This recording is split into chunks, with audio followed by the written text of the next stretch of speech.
All right, welcome to Old World Gaming.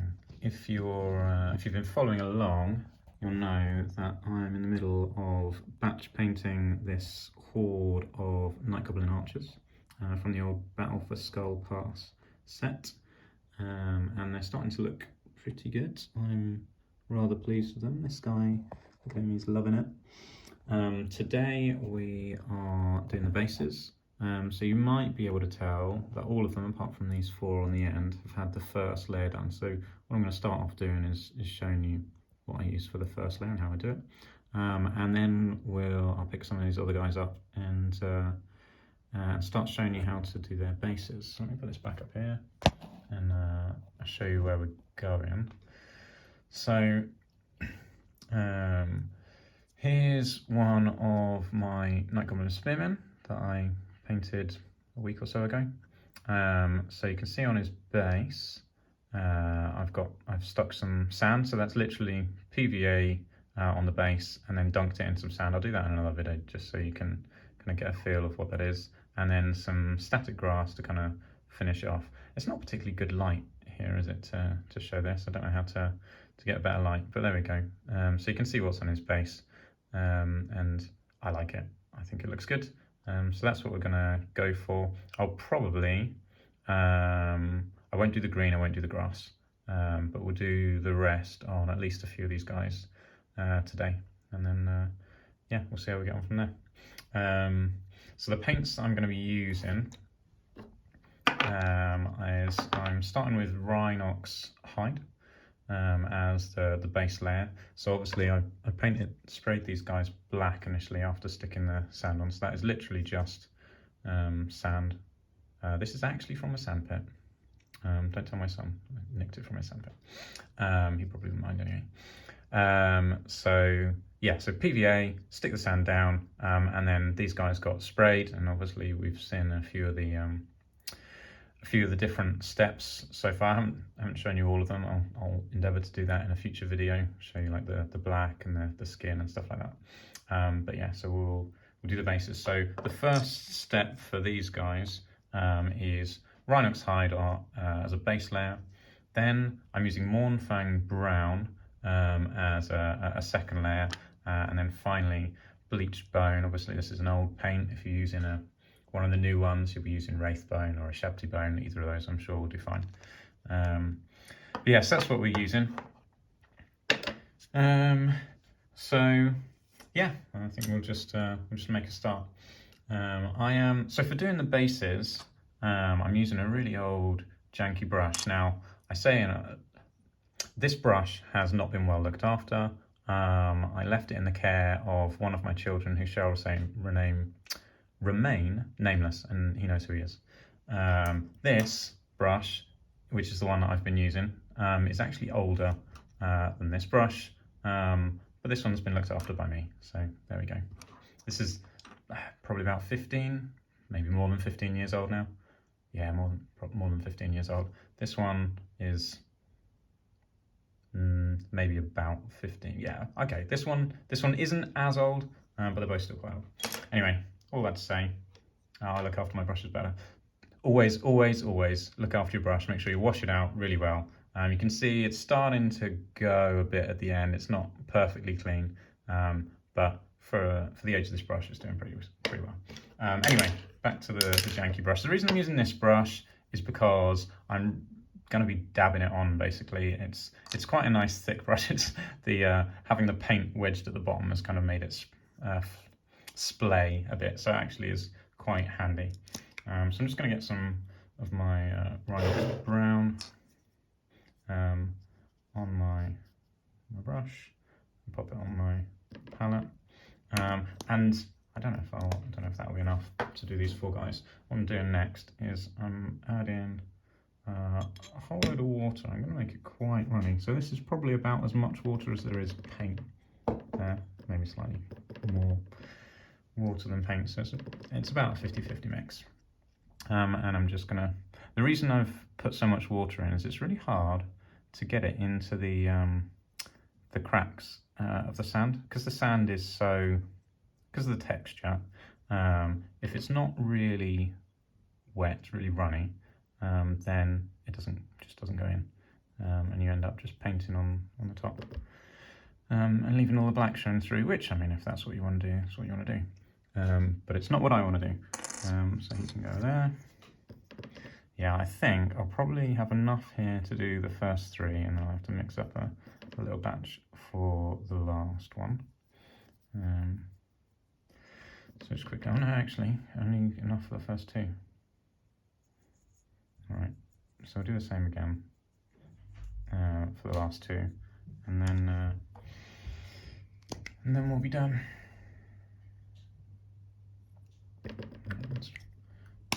Bit more paint, a bit more water. I've got enough now to do more. Mixed up far more that time. Never mind, doesn't matter. I mean, I technically do have some other models I could use this on, but I don't really need to. I'll go over a little bit of paint. Oh, not even showing you on the camera. Right, where are we? Here we are. Okay, so that's these 4 guys done. So I just wanted to show you basically the method that I used to get this brown on, really. So yeah, so nice and basic. That wasn't particularly difficult, but they're done now. Okay, wash my brush out. Drop my phone, smash some models. There it is. Right, let's get these guys back.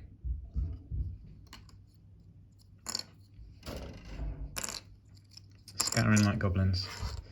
Okay, I don't think any of them got damaged. We'll be all right.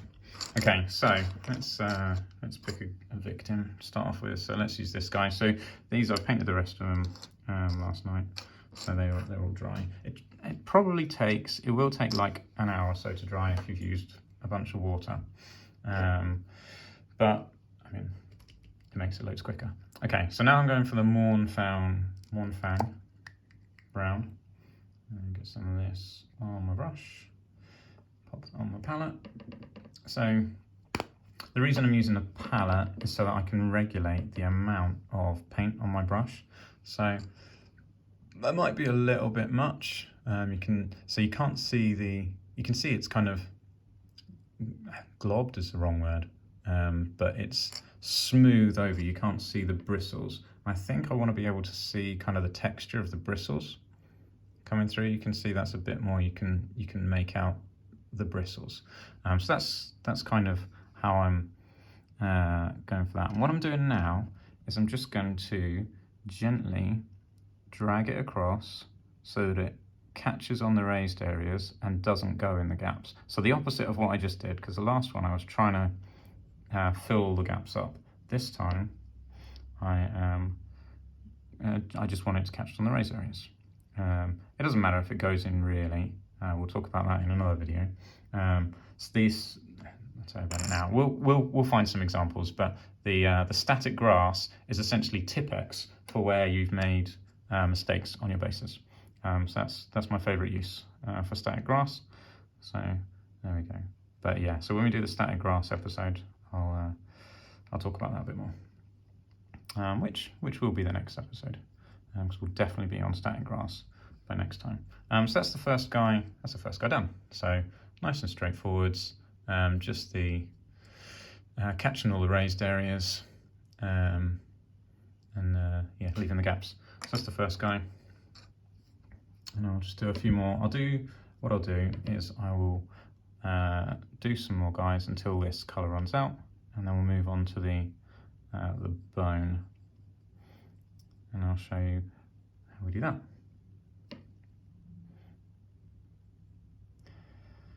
So yeah, so I've got, this is 40 night goblins that I'm doing. I don't really know, I think I'll probably, so reading through some of the, I say reading through, I haven't been reading through, I've been watching people read through the rules. I haven't got my rules yet. I did pre-order them, yeah, clearly I didn't get in soon enough while there was loads of stock, so waiting for another batch. But when I get them, I'll be obviously reading over those a lot. But I think I have seen that you can run night goblins in units of 10, which seems very small for night goblins because they've been units of 20 for a long time, minimum size. Certainly when I've been playing, I don't know whether they were an 8th, but I'm going to assume they weren't. I don't know, it's an assumption. I actually do have an 8th edition Orc and Goblin book, so I could check that out, but I'm not sure if I really care enough. But certainly in Old World, they are minimum unit size 10, which I don't think I'd ever take spearmen in unit size 10, but I don't know, maybe. Depends on how mean I'm feeling with fanatics, I guess. You could just take loads of little units. Okay, there is a reason why you wouldn't, because for each unit of night goblins, you have to take a night goblin character. So I can't remember if that's specifically a night goblin boss or war boss. I've got a sneaky feeling it is. If it also includes shamans, then that's a bit better. Yeah. Can't wait to get my rules so I can read through it and check that stuff out. If anybody wants to let me know in the comments, that would be much appreciated. But yeah, I can't remember if it's 1 unit of night goblins for every night goblin chief, which is the big bosses and the war bosses, or if it also includes shamans. So you can take 1 for each. What are they? Odd gits. I can't remember the one. Odd knob maybe. So if you can take a unit of night goblins for shamans as well as chiefs, that would be much better. Anyway, all that to say, running lots of small night goblin units becomes more difficult because you have to have a character for every night goblin like spearman or bowman unit that you want. So that it'd be wrong to say that's expensive because the characters aren't expensive, but it's kind of limiting maybe because there's only so many characters you really want, particularly night goblin characters. It'll be good if wizards, shamans count towards it, because I'm very happy taking lots of shamans. I'm less happy taking loads of big bosses, but it's doable because a big boss is like 30 points, so it's not unreasonable. You could just take a big boss in every unit if you wanted to, although I don't think I'd particularly want to take him in an archer unit, but there we go. Who knows? We'll see. Right, got enough paint for a couple more of these guys, and then we'll move on to the bone. Yeah, so I think, I got sidetracked. What I was saying was I think I'll probably run these guys in units of 10. I could run them in units of 20, but I think rows that are 10 wide allows you to get all your shots. If you run them ranked, you can't get as many shots. And I want to get the most of what I paid for, although they'll probably die quite quick. I don't know if I've ever taken night goblin archers, except when I was running games at Games Workshop for Skull Pass. So there we go. I do have night goblin archers. Right, so that'll do. That's our first. I say our first layer. That's our second layer done. So these guys now have got the Rhinox. What's it? Rhinox hide.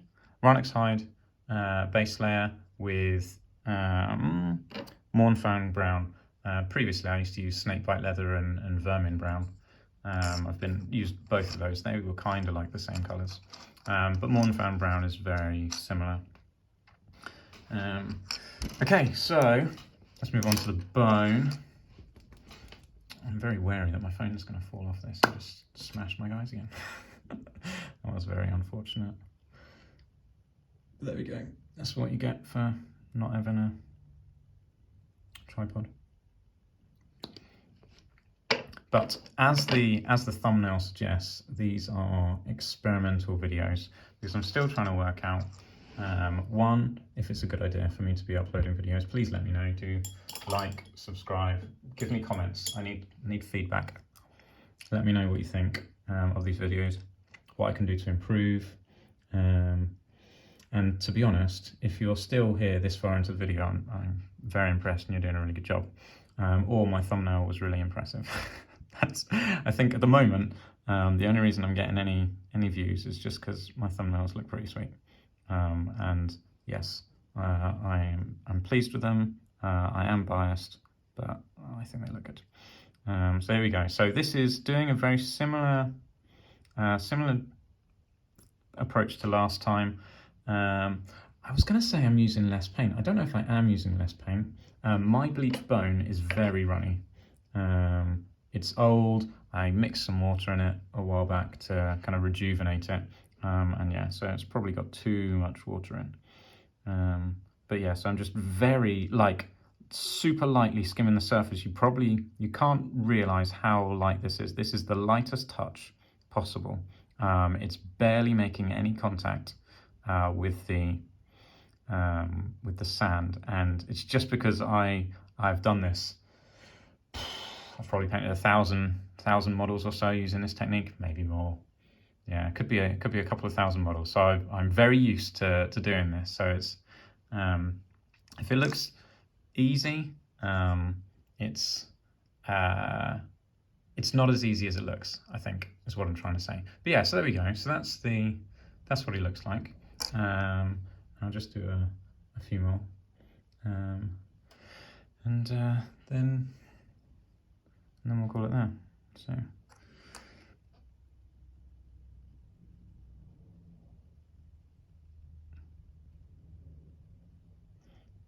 got some on his skirt. Never mind.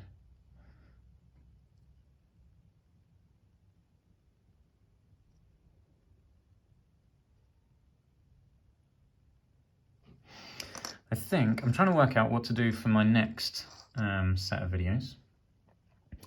I think I'm probably going to do orc boys. I was going to do night goblin spearmen. However, I saw that in the first wave of orc and goblin releases, it looks like it's all going to be orcs.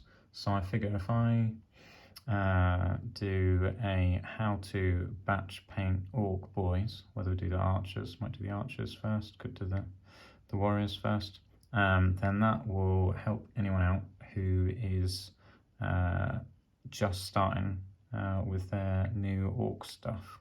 So that's my plan. So that's what I think about anyway. It was that or common goblins. I have got common goblins who've been waiting for a paint job for many years, but I've got orcs who've been waiting for a paint job for longer. Literally at least 20 years, probably more than 20 years. When did 6th edition come out? It was the year 2000, yeah.